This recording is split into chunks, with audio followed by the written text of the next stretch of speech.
Dope টেস্টের বিষয়ে আরো জানাতে বিশ্ববিদ্যালয়ের মেডিকেল সেন্টার থেকে যুক্ত হচ্ছেন সহকর্মী ফয়সাল করিম। ফয়সাল, জানাবেন যে কতক্ষণ পর্যন্ত আজকের এই ডোপ টেস্ট চলবে আর ঠিক কতজন শিক্ষার্থী এখন পর্যন্ত নমুনা জমা দিয়েছেন, কি তথ্য আছে আপনার কাছে?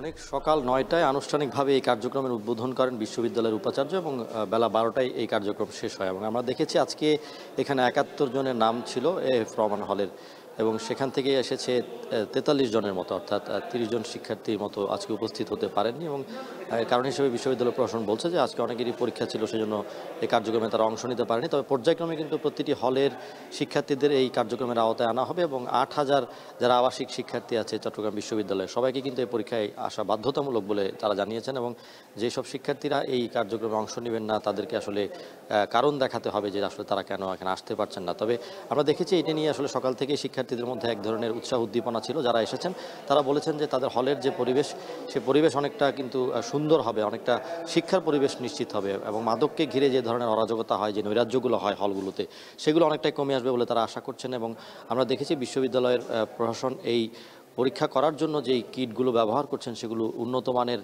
কিট, যুক্তরাষ্ট্র থেকে যেগুলো আনা হয়েছে। এবং এই উন্নত মানের কিট কিন্তু সরকারি মূল্য যেটি ৯৫০ টাকা সরকারি হাসপাতালগুলোতে, এবং বেসরকারিভাবে যেটা কিন্তু ৩,০০০ টাকা, সেটা কিন্তু এখানে ৩৫০ টাকা দিয়ে শিক্ষার্থীরা করতে পারছেন। এবং এই পরীক্ষার মাধ্যমে শিক্ষার্থীদের মধ্যে 5 ধরনের মাদক শনাক্ত করা সম্ভব হয়। বিশেষ করে গাঁজা, ইয়াবা, অ্যালকোহলের মতো যেই অতি প্রচলিত মাদকগুলো আছে সেগুলো শনাক্ত করা সম্ভব হবে। এবং বিশ্ববিদ্যালয় প্রশাসন জানিয়েছে এই কার্যক্রম কিন্তু তারা চলমান রাখবেন।